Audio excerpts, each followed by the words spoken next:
Good afternoon.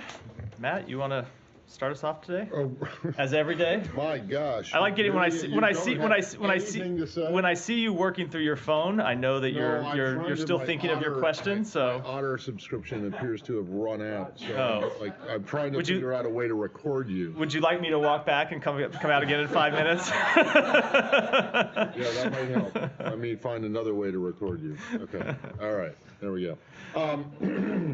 Yeah, you really have nothing at the top? No, go ahead. Okay.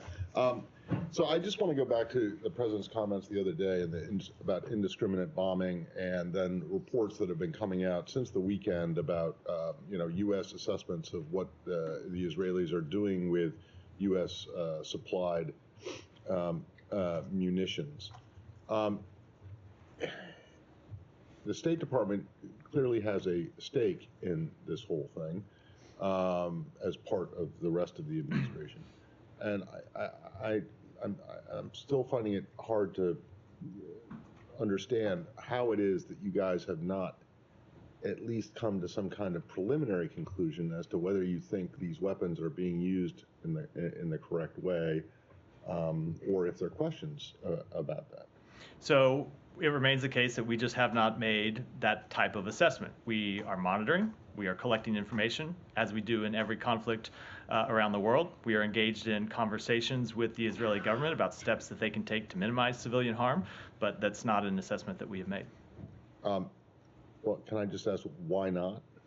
We're not at that point. We are collecting information. We are monitoring. At what point do you think it would be appropriate to make an assessment? So I am going to.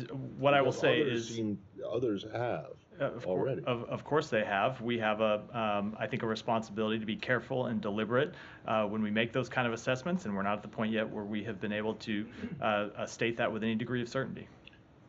So you think it is still possible, or not still possible, you think that it is possible that everything that Israel is doing with the weapons that you supply it is fine? That is just not an assessment we have made. We have been in conversation with them. Yeah. I'm asking you, do you think that it is possible that there haven't been any, they haven't violated any of the end user agreements? There is no way I can sit here from this podium in the middle of a conflict in which they have taken a number of airstrikes, they have engaged on a ground invasion, and make an assessment about how every single action that they have taken was conducted. There's just no way I can do it. I don't have the facts to do that. I don't have we don't have the legal determination to do it. These are always very fact-specific legal determination. As I said, we're collecting information and monitoring as we do with any conflict around the world, but just not at the point where I can make an assessment. I get that you haven't made a determination, but what I'm asking you right now is that because you haven't made one, is it still possible in the eyes of the administration that everything that Israel is doing is perfectly legit? Again, I just don't want to. I don't want to speculate about where we might land on every strike, every action that has been taken. We are at the place now where we're collecting information and monitoring, but not able to make an assessment. There's legislation that's been if it hasn't already been, it's being introduced on the Hill today that would require you to make such a determination. Is that something that you think is necessary, or is it something that you will make at some point whenever you find it appropriate, that you will make a determination, either yes, they are complying, or no, they're not complying, or somewhere in the middle? Yeah, I haven't seen that legislation yet, so I can't comment on it. Last one, I just wanted to ask about Kerem Shalom and the aid. Is it your understanding that it is still only open for inspections and it has not yet been opened as an actual route? That is my understanding. It's open for inspections, not for a route. We continue to push for it to be open and hope that we will achieve that. Okay, thank you. Mary. Can I get into the details of this collecting information a little bit, Matt? What kind of information are you guys collecting exactly? I'm just not going to speak to that with any degree of specificity, other than to say that we are doing the same thing in this conflict that we do with respect to any conflict in the world, around the world, okay, which is we monitor what's happening and collect information, but I'm not going to get into what would that process look like? Are you looking at sort of how Israel is carrying out the airstrikes, the ground offensive? Is it only the military conduct, or does it include things like, for example, these Gazan men who were stripped down to their underwear? Does that include those kinds of incidents as well? I just don't want to get into our internal deliberative process, other than to say that we follow the same actions with respect to this conflict, as I said a moment ago, as we do with every conflict in the world. We engage in conversations with our Israeli government or with our Israeli counterparts about things that we think they can do better. We've seen them make progress on a number of areas. And when we have concerns, you often see them speak to those concerns publicly, as we did with respect to those images of detained Palestinian men. With our Israeli government. I said counterparts. You tried getting up here and I wouldn't want to do it. Yeah. Go ahead. Thanks, Matt. I wanted to ask about my colleagues reporting on the use of dumb bombs in this conflict. How does that square with the repeated statements we've heard from this building that Israel is taking steps to protect civilians, that they do have the intent to protect? So I'm just not going to comment on how they are using any specific weapon. Obviously, the circumstances the circumstances of how any weapon are used would be required to draw any kind of definitive judgment. There are different ways you can use any number of munitions. It's not something I can do from here, but I will reiterate that we have these conversations with our Israeli counterparts at a range of different levels and talk with them about steps we think they can take to minimize civilian harm. We've seen them take some of those steps. There are always things that we think that they can do better, and we'll continue to engage in conversations with them to that effect. And the Israelis said that Gallant told Jake Sullivan today that they intend for this offensive to carry on for several more months. Is that something the U.S. sees as acceptable? I am not going to talk about what the Israeli government may or may not have said in that meeting. I'll let the NSC speak to it. I will say to the broader question that we have engaged in conversations with them about the duration of this conflict. We don't want to see it go on any longer than is necessary. We want Israel to be able to accomplish its legitimate military aims, which is to ensure that the attacks of October 7th can never be repeated.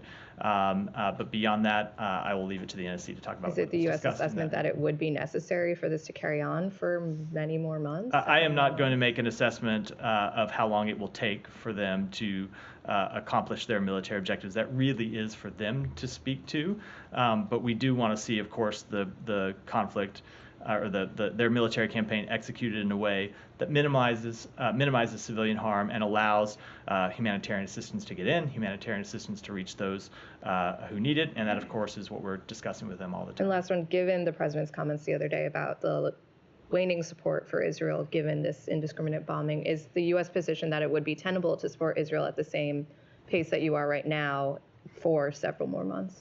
So again, you're asking me it wasn't the way the question was framed, but to answer that question, I've got to speculate about how long the campaign would go, and that's just not something I'm willing to do. So, go ahead.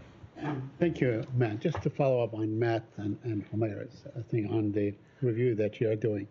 Don't you need to do that in conjunction with the weapons transfer? I mean, as you are transferring weapons right now, shouldn't you be doing this according to law as you send the weapons? So there are rules and conditions that attach to any weapons that we transfer to any government in the world, not just Israel. And one of those requirements is that, and expectations, is that they act in accordance with international humanitarian law. Right, but you don't have to wait until such time that you've accumulated all that information to say, we cannot send this weapon. You have to do it, as I understand it, I may be wrong, exactly as you send these weapons, and you are in the process of sending lots of weapons. And we are constantly in conversation with them about ensuring that those weapons are used in accordance with international humanitarian law and the laws of war. I have a couple more. Now, when the president says indiscriminate, he knows what he's talking about. This is just not just a casual expression on his part, is it? Right? I mean, he has enough information. Sorry, I didn't know there was a question. I thought there was a question coming. So I'm asking you. This is not just I mean, he's been briefed on what happened in the battlefield, what is happening in the bombing, for him to make that assessment. Would you think that would be the case? You heard the White House speak to this yesterday. You heard me speak to this yesterday. And what I said is, while the White House will speak to his specific comments, and they have, what I believe he was referring to was the impact of the large-scale bombing campaign, that even when the intent is to minimize civilian harm, you can end up with results where far too many civilians are killed, which are the results that we've seen. And and as you've heard the secretary say, we have engaged in conversation with them to try to get to narrow the gap between their intent and the actual results on the ground. A couple more questions. Now, there were reports that apparently the Israeli soldiers were, executing in an UNRWA school some people that they arrested or whatever last week. Yeah, are you aware of this report? Do you have any comment on that? I have seen the media report. I'm obviously not able to make an independent assessment of that. I will reiterate what I have said, which is that it is important that Israel conduct this operation in a way that complies with international humanitarian law, that complies with the law of war. It's essential that when there are allegations of wrongdoing, that Israel look into those and investigate those. But I'm not able to confirm the reliability or veracity of that particular report. And lastly, I promise, you said that you understand Israel's goal at the end to disallow Hamas from committing whatever. Yeah.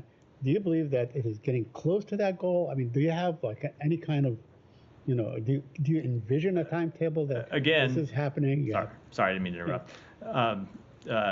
If you're done. Sure. Sorry. Yeah. This is Israel. Again, this is Israel's military campaign. Right. They're the ones conducting the campaign. It is up to them to make assessments about how long it will take and where they stand in accomplishing their goals. Because the reason I ask this is because the defense minister today told Mr. Sullivan that this can go on for months, many more months. And I will let the NSC respond to those conversations, as I said, in response to the question from Jennifer. Follow. Alex, go ahead. Thank you, Matt. I'd like to get your comments on some of the comments that Putin made today, particularly him talking about U.S. support for Ukraine, saying that gradually it's quote-unquote running out. How concerned are you by the fact that delaying aid to Ukraine might appear to have encouraged Putin, and even worse, have emboldened their actions in Ukraine, given the latest attacks? Let me say a few things about that. So, number one, I think what President Putin confirmed today was that despite his military suffering hundreds of thousands of casualties, despite the crippling of the Russian economy, despite isolating Russia internationally and making himself an international pariah as a result of this conflict, his war aims have not changed in any way. He still wishes to conquer Ukraine. He still wishes to subjugate Ukraine. And nothing that he set out to accomplish in this campaign has he given up on, despite the fact that his army has been rolled back from their initial objectives, despite the fact that, as I said, they've suffered a multitude of battlefield defeats. He still has all the same war aims that he had from the beginning. The second thing I'll say is that you heard President Putin, I believe for the first time, confirm something that we have said. You have heard us say from the beginning of this campaign that Vladimir Putin's bet was that he could outlast the West, and that the West would weaken, the West would stop supporting Ukraine, and that Russia would still be there ready to fight, and he just had to outlast us. We have said that from the beginning, that was his assessment, but I don't believe that until today he had actually ever come out and said it. And so what I will say is, for the part of this administration, we have made clear that we believe that bet is wrong. And we believe that he will not outlast the West, and he will not outlast the United States of America. And now it's up for the United States Congress to prove that that bet is wrong. Thank you. Separate topic. Any comment on Yeah, go ahead. President Putin has said too that he is ready to build relations with the U.S. And the European Union too, and added that the U.S. is an important and necessary country on the world stage, which is why Russia is prepared for talks when conditions are met. Are you prepared for talks with Russia? Let me say a few things. Number one, if he really wanted to repair relations with the United States or other countries in the West, I will say with respect to the United States, he could start by releasing the Americans that he has wrongfully detained. We put significant proposals on the table, and he has refused to release those Americans, which never should have been detained in the first place. The second thing that he could do would be to withdraw his military from Ukraine and respect Ukraine's territorial integrity and sovereignty. The final thing I will say is with respect to ultimate negotiations, which I think maybe is what this question is getting at, to the future of Ukraine. As we have said before, that is a decision for Ukraine to make. about if and when there are negotiations, about how to end the war. But despite President Putin's claims today about wanting to improve relations, he has shown no ability or no willingness to actually negotiate. And in fact, as I said a moment ago, just reaffirmed today that his aims for the results of this conflict have not changed in any way, shape, or form. Alex, go back to just only because like Alex got interrupted. I'll come to you. Allowed himself to be interrupted. I appreciate that. On Iran, may I get your reaction to reporting that Iran has accessed $10 billion that it has received under sanctions waiver? Are you in a position to confirm or deny those reports? I am not. Go ahead. I was just following up on the detainees. I wanted to ask about, Putin was asked today about Evan Gershkovich, my friend and colleague, and he seemed to express some optimism in the negotiation, saying it's not easy, I will not go into details, but in general it seems we're speaking a language that we both understand. I hope that we will find a solution. Ongoing dialogue, reaching an agreement, this kind of language. What does that mean to you, and does it reflect any further offers since the last time you mentioned a previous offer that the U.S. has made? Has there been other progress toward a deal? Are you more optimistic we can get Evan home? Let me say it this way. We very much want a deal. We very much want to bring Evan Gershkovich home. We very much want to bring Paul Whelan home. We have put multiple offers on the table. There was one significant offer that we made as recently as a few weeks ago. We have seen those offers rejected every time by the Russian government. So we would welcome them negotiating in good faith. We would welcome them engaging seriously with us to obtain the release of Evan Gershkovich and Paul Whelan. But so far, we have seen them refuse to take us up on our proposals, and we hope that they will change the way they've handled this going forward. I mean, President Putin is the boss over there. Does this a sign? Are you optimistic that will improve?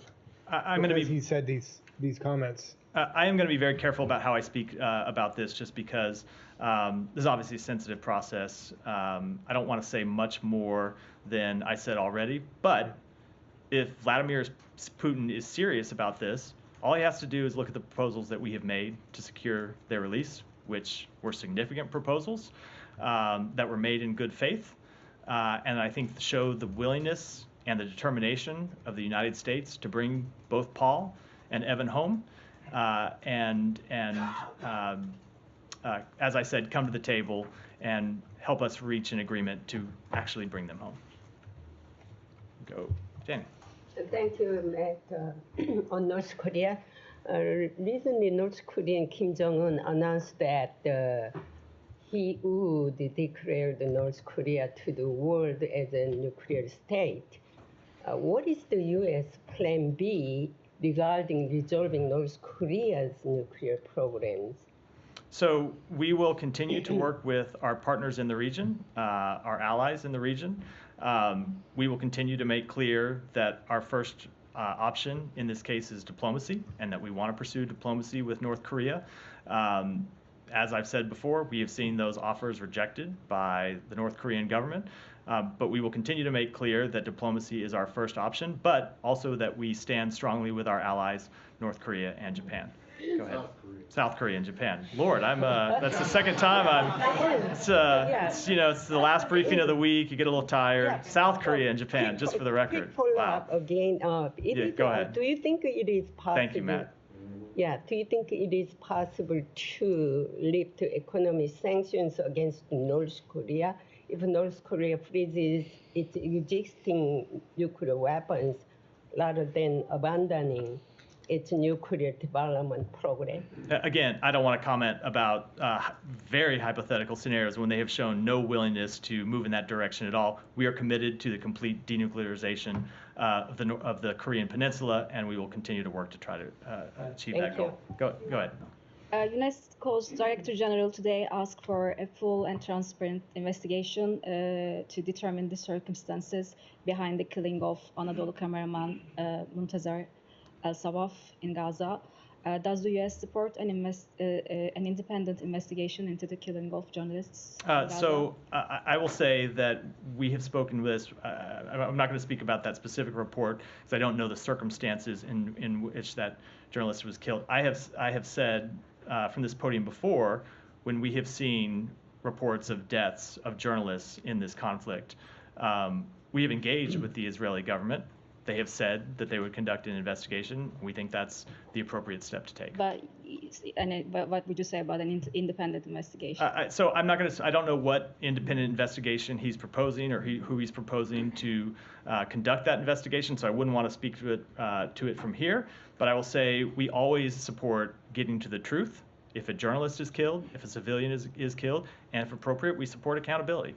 And have you seen the video of Israeli soldiers recording themselves reciting Jewish prayers inside the mosque in Jenin? And do you have any reactions to that? I did see that video. That's obviously not appropriate.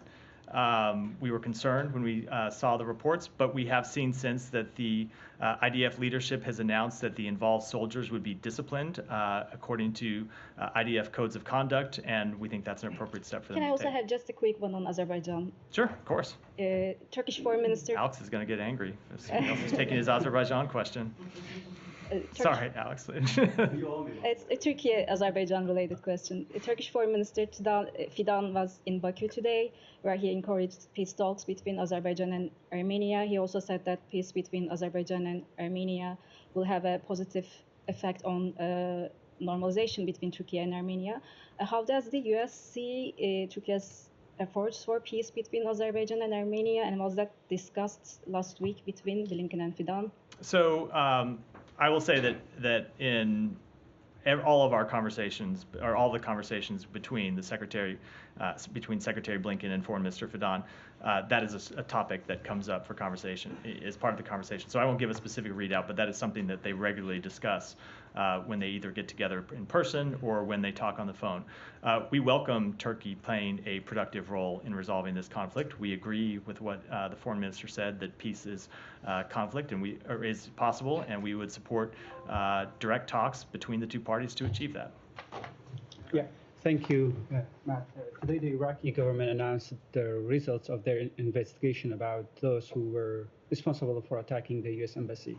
So what he mentioned that in the investigation, they said that these people they arrested, there were some connections between the Iraqi security forces and those who were attacking the U.S. embassy. Are you satisfied with these results, and to what extent are you concerned about the links between these groups who are attacking you with the Iraqi security forces? So what I will say about that is we made clear to Prime Minister Sadani that we wanted to see the Iraqi government take action to investigate the attacks on our embassy and to hold those responsible accountable. And we are pleased that he has taken those steps. If the Iraqi government finds that there were others involved, of course we would support additional steps to hold those responsible accountable. And the last question, today you and the UK jointly announced some sanctions on the Iranian Quds Force and also Hamas. Does that mean that Iranian Revolutionary Guards are trying to get involved in the war between Hamas and Israel? So those specific sanctions were introduced by the Treasury Department, and I'll defer to them to speak to them. Go ahead. Thank you so much. I have two questions, one on Bangladesh and another on Israel and Palestine. Web of arson attacks on buses full of passengers and trucks, displacing rail tracks, petrol bombing train coaches during blockades, witnessed bus helpers burnt alive with scored injured to derail the election. Does U.S. consider such action undermine the prelude to free and fair election in Bangladesh? So you have heard me say consistently from this podium that we want to see free and fair elections held in Bangladesh, and one of the components of a free and fair election is that that election be conducted without violence. Thank you so much. About just before you interrupt. And I already said somebody else is going next, so go ahead. Go ahead and finish. Oh, sorry. Thank you. About the only one-line question that U.S. support two-state solution. Do you have any timeline for that? Because it's going longer and longer, over 70 years. Any timeline from U.S. So from today? I think it would be incredibly foolish of me to try to give a timeline for that from here. I will say we are in the middle of a military campaign right now. The Secretary has laid out some principles that he thinks ought to be adhered to at the end of that conflict as it relates to a path forward. And one of the principles he has said is that we need to get back on a path to the establishment of an independent Palestinian state. Go ahead. Thank you so much. Yes. Yeah. Regarding the future of Gaza, during the transition period, PA is not ready to manage the situation in Gaza. Why don't elections be held and the Palestinian people decide by themselves who will represent them and who will rule them? So we of course support elections we support elections for the Palestinian people to decide their leadership, as we do for people around the world. We're in the middle of a conflict right now.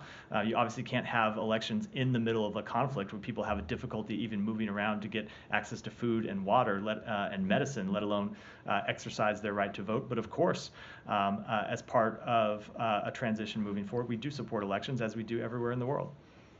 But Go ahead. Thank you. Mark Stone from Sky News. Following on from what my colleague said just now about the two-state solution, the Israeli ambassador to the UK made quite clear yesterday to Sky News when we spoke to her that the answer is absolutely no to a two-state solution.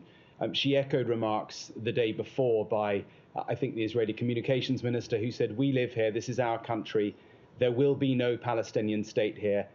We will never allow another state to be established between the Jordan and the sea." It seems pretty clear to me, and I'm keen for your view, that the ambassador's remarks now put Israel in open defiance of American presidents' policies going back 40 years. How do you square what you just said there at the podium with what the current Israeli government is making quite clear, no two states? So we have seen a number of different statements from different officials inside the Israeli government with respect to two states. We are going to continue to be clear about what our policy is and what we think is the appropriate policy going forward. And I say this as an appropriate policy, not just in the interests of the Palestinian people, but in the interests of the Israeli people and in the interests of the long-term stability and security of Israel. I spoke to this a little bit yesterday. The October 7th attacks should have been a wake-up call to everyone that the status quo that has existed for a number of years is just not in the interest of Israel, that there needs to be a solution moving forward that addresses the legitimate aspirations of the Palestinian people while providing security to the Israeli people.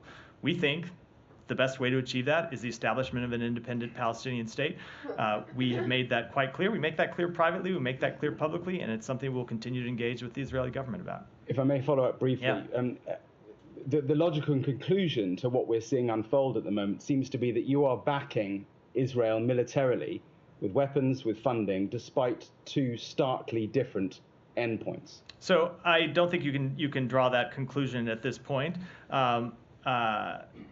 We are supporting Israel in its campaign to ensure that the October 7th attacks cannot be repeated.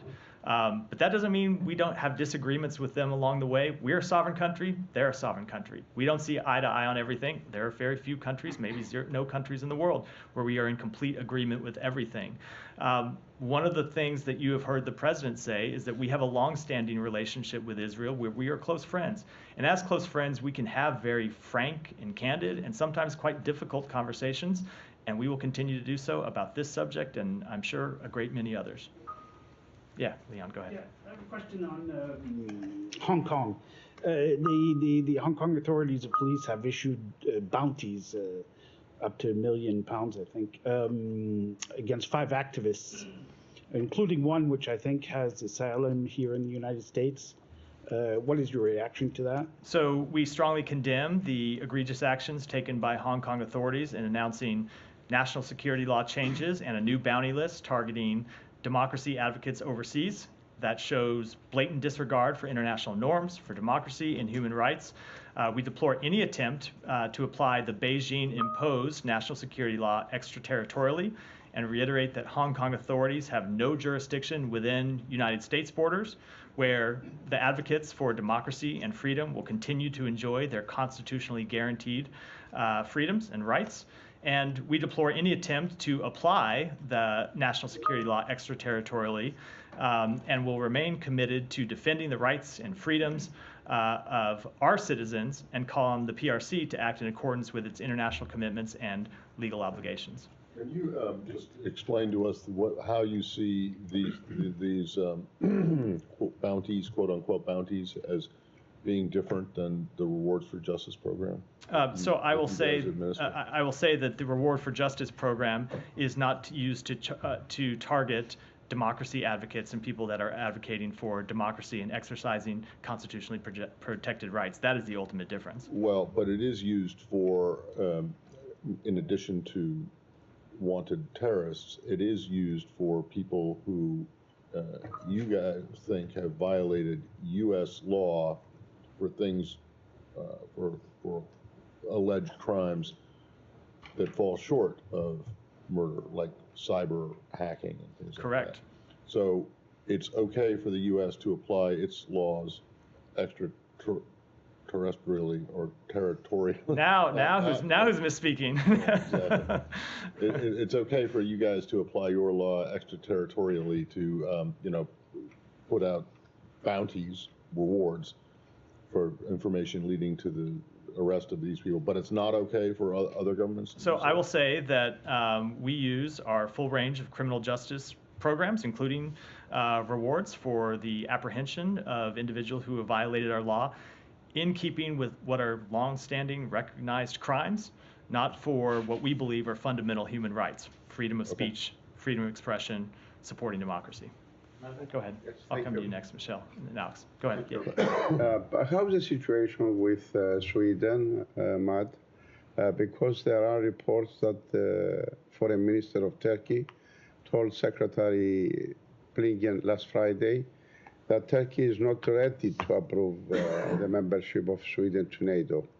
Do you have anything new to tell us? I will say that we continue to make clear to the Turkish government that we think Sweden's NATO accession should be approved as soon as possible. It's long overdue. Sweden is ready to take its place in NATO, and we will continue to engage in conversations with the Turkish government to push them to approve that accession as soon as possible. Michelle.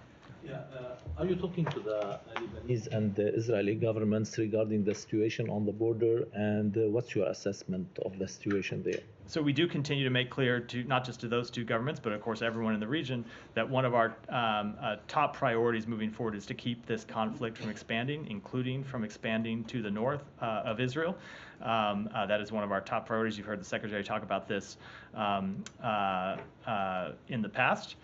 I don't want to make any assessment other than that you have, of course, seen strikes back and forth, cross-border strikes between Israel and Hezbollah, and we do want to see this eventually resolved without further escalation. Alex. Thanks, Matt. Going back to Azerbaijan, I want to get your reaction to ongoing media crackdown with the arrest of leading journalist Hafiz Babalı and concerns about potential spillover as they're going after opposition leaders as well. So the recent trend of detaining journalists is deeply troubling, and we continue to urge the Azerbaijani government to respect the human rights and fundamental freedoms of everyone, including those exercising freedom of expression. Has this topic been discussed recently during the engagement with the Azerbaijani government? I'm not going to speak to any specific engagement, but yes, we have raised this on a number of occasions with them. Thanks so much. Brian, go ahead. Question on Cuba. At the end of the Trump administration, they designated Cuba as a state sponsor of terror. Last week, in a briefing with Congress, the State Department told members of Congress that they have not even begun a review of whether Cuba should be removed from the state sponsor of terror list. As you know, there's been 450,000 migrants that have flown out of Cuba over the last 2 years. The economy has been decimated as a result of this designation. Why hasn't the review begun? So I'm not going to speak to either an internal deliberative process here inside the State Department or our conversations with members of Congress, though they, of course, are I'm in the middle of answering someone else's question right now. You might maybe hold for just a second. As we have said previously, should there be any rescission of the state sponsor of terrorism status, it would need to be consistent with a specific statutory criteria for rescinding that determination. Any review of Cuba's status on the list, should one ever happen, would be based on the law and the criteria established by Congress. But the President and Secretary Blinken remain committed to the policies that we have advanced that will advance the democratic aspirations of the Cuban. But there's a 6-month statutory requirement, as you know. Is the administration nervous that you will run out of time in this term in order to make a decision if you haven't started the review yet. So again, I don't think I can answer that with violating what I said I wasn't going to do at the outset, which is comment on internal deliberations. So go ahead. Question. Thank you, Matthew.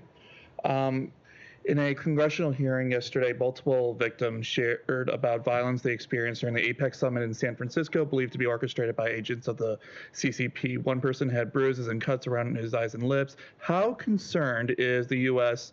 about such possibly state-sanctioned violence, and what measures do you think can be used to protect Chinese dissident groups? And then I have another question. So we are always concerned about acts of violence. We support freedom of speech in the United States. When we see acts of violence, we make quite clear to other governments that they're inappropriate. And beyond that, I would refer with respect to these specific reports to local law enforcement. And on the issue of transnational repression, would the State Department support a measure to cancel student visas of those who spy on their fellow Chinese students, critical of the CCP, which was brought up in yesterday's hearing? Again, we'd have to see the specific details of it and examine it. I'm not in a position to do so here. Thank you.